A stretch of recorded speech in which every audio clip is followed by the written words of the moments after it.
Hello, ladies and gentlemen.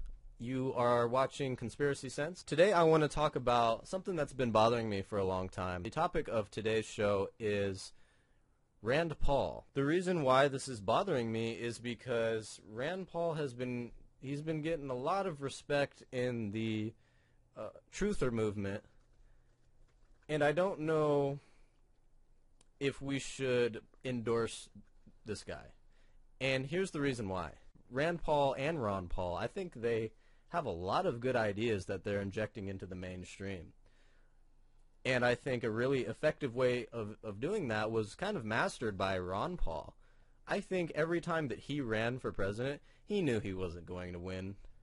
But what he did is he injected these ideas into the public so that they could think about them. He was one of the first ones talking about, hey, we need to audit the Fed. I think that's a great idea. I think it would be an incredibly stupid idea to end the Fed. And here's why. I used to be a huge supporter of ending the Fed, but that's before I realized the consequences of doing so and really how much the global economy depends on America. If the Fed were to end tomorrow, there would be a global economic crisis, and I would be willing to bet that millions of people would die. So talking of ending the Fed is really, really stupid. And I really encourage anyone out there to go look these things up for yourself. Understand what the Federal Reserve does. We need the Federal Reserve because it gives us the ability to issue credit. Okay? And also to maintain the strength of the dollar. So, and I'm not an economist. I am certainly not the most educated on this. However, if you want to learn more about the Federal Reserve and what it does, check out Webster Tarpley. I'm going to put a link in the description below. Check him out. He really knows what he's talking about. And I am all for Webster Tarpley for Fed head. With that being said, in order to make that a possibility and to elect someone for that office, we would have to nationalize the Federal Reserve. And I think that's what should be done. Before we even do that, we need to try all of the people at the head of the Federal Reserve and prosecute them in a court of law, not some kangaroo court like the Supreme Court, an actual court. And they need to go to prison, or they need to be hung, depending on how guilty they were, and for what crime they committed. People like Bernanke and Janet Yellen, Alan Greenspan. People like this, they have screwed us over to the point that's absolutely ridiculous. You know, you can go out and shoot someone, and that crime will affect that person that you killed and their family, along with you and your family. But if you can institute a monetary policy that leads thousands and thousands and thousands of people to the conclusion that the only way that they can survive is to kill and sell drugs and rob people, think of how many people that affects. These people need to go to jail. And the amount of people that their policies end up affecting needs to be taken into consideration when they go to trial. And that's why I say we should bring back hanging people from the gallows in situations like that. Make a statue of them being hung so that people, when they walk up to the Federal Reserve building, never forget that there are consequences for screwing the American people over. I'm pissed off today. It's going to be a great show. Back to Rand Paul. Let's just say, for the sake of argument, that Rand Paul is a great guy. He has nothing but the best intentions, and he really does know how to save this country.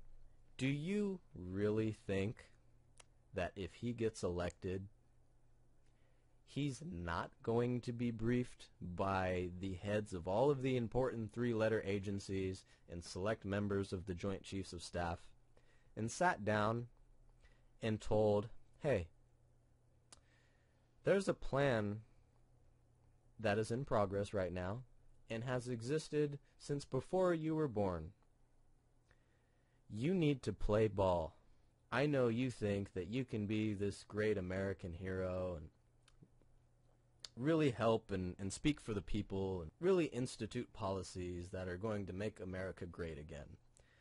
But let's not forget that there are interests far more powerful than you or I. And they're the ones who run things. So don't go against the grain. I mean, think about it. The Secret Service takes your kids to school. They know where you are all the time. No one can talk to you without someone else knowing about it. Do you really think you're impenetrable? Come on. So I think what you should do is make your life easier. Just play ball. Hell, you don't even have to think for yourself. Just read off of a teleprompter. And we will give you orders on your cell phone. Just follow the orders.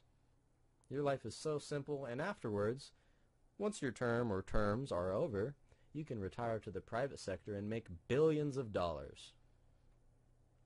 So play ball with us.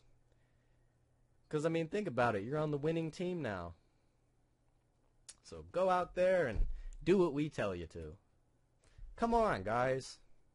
Come on. Think about it.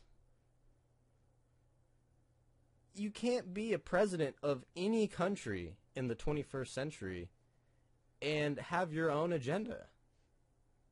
That's not how politics works. That's never how politics has worked. Think, people. And I'm not just talking about Rand Paul. I'm talking about Hillary Clinton. I'm talking about Bernie Sanders. I'm talking about Jeb Bush, Donald Trump, all of them. They are all in the exact same position. So we can't expect there to be any real radical political change within the current system because the system is set up in a way so that it can be easily co-opted and corrupted. We need to understand this, people. This is extremely important. And don't get me wrong, I like what he talks about. I like him talking about gun rights. I like him talking about, family values and getting away from all of this nonsense spying on the American public. I'm all for it, man. I really am. But I really don't think any candidate is going to result in the change that's really going to benefit us. So let's not fall into the same trap that we fell into with Obama after Bush. After Bush, we were all pissed off at Republicans, right? And then we went to Obama. And now look. Do you really think things aren't going to get 10 times worse under a new president, regardless of what party he's in? Come on, man. This is accelerating at an exponential rate, and we need to stop it, okay? So, anyway, enough of that. Here's another reason why I don't trust Rand Paul. I don't know if you guys remember, but there is this video here of Abby Martin and Luke Rudkowski from We Are Change, and they approach Rand Paul and ask him about his endorsement of Mitt Romney. And I guess what happened is he tried to get their press credentials stripped.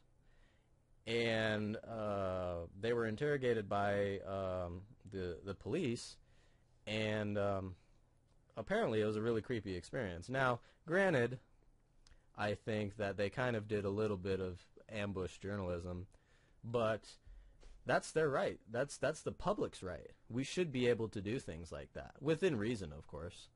I mean, obviously, don't sneak up on the president when he's in the Situation Room, dealing with something crazy. I think that might be taking it a little bit too far, but, I really don't think that they were wrong in that. And the way that Rand Paul handled that, regardless of whether he was wrong or right in his endorsement of Mitt Romney, I think that's not nearly as important as the way that he handled it. And I think with the way that he handled it, it made him look really suspicious, and I lost a lot of respect for him then. So the main purpose of this video is to get you guys thinking that, you know, we need to stop focusing on this dog and pony show, because it really is all just a dog and pony show. The only real political change that's going to happen is going to come from us, and it needs to come from us, and we need to find a way to circumvent the system and to completely break away and do our own thing. Because we also have to remember there's geopolitical consequences associated with us taking our country back, and we have to remain strong as a country, both economically, socially, and militarily. Otherwise, while we are having some coup within, you know, basically a counter-revolution within the government, other countries are going to look at us, places like China and Russia and places like this, and they're going to be like, oh, okay, they're in the midst of a civil war. We need to attack them now while they're weak. People are always focused on just getting our country back, but there's bigger ramifications of doing something like that, and we need to be mindful of this.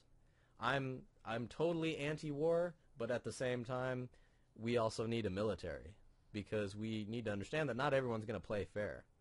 Now, we don't need to go into every single country in the Middle East and make sure that it's destabilized in order to fulfill the Bernard Lewis plan and the grand chessboard. We need to think strategically, because these people they have their shit together for the most part, at least the people at the top. Their minions are all very incompetent, and I think we know this. Anyone who's worked in the business world before knows how incompetent the system is. But there are a select group of people who actually know what they're doing, and we need to watch out for them, and we need to stay, you know, 3 steps ahead of them. So, anyway, that's what I think about Rand Paul. I know a lot of you guys aren't gonna like it, but let's just not fall for the okie doke again. How many times do we have to go through this, honestly? I'm sick of this just back and forth, left-right paradigm nonsense. It's so stupid. I'm getting so tired of it. So, anyway, make sure to like, subscribe, share, tell your mama, your baby's mama, everyone, your grandmama, your auntie, everyone. Tell everyone, because this information is really important, and we need to start waking people up. So, keep fighting the good fight out there, and I will see you next time here on Conspiracy Sense.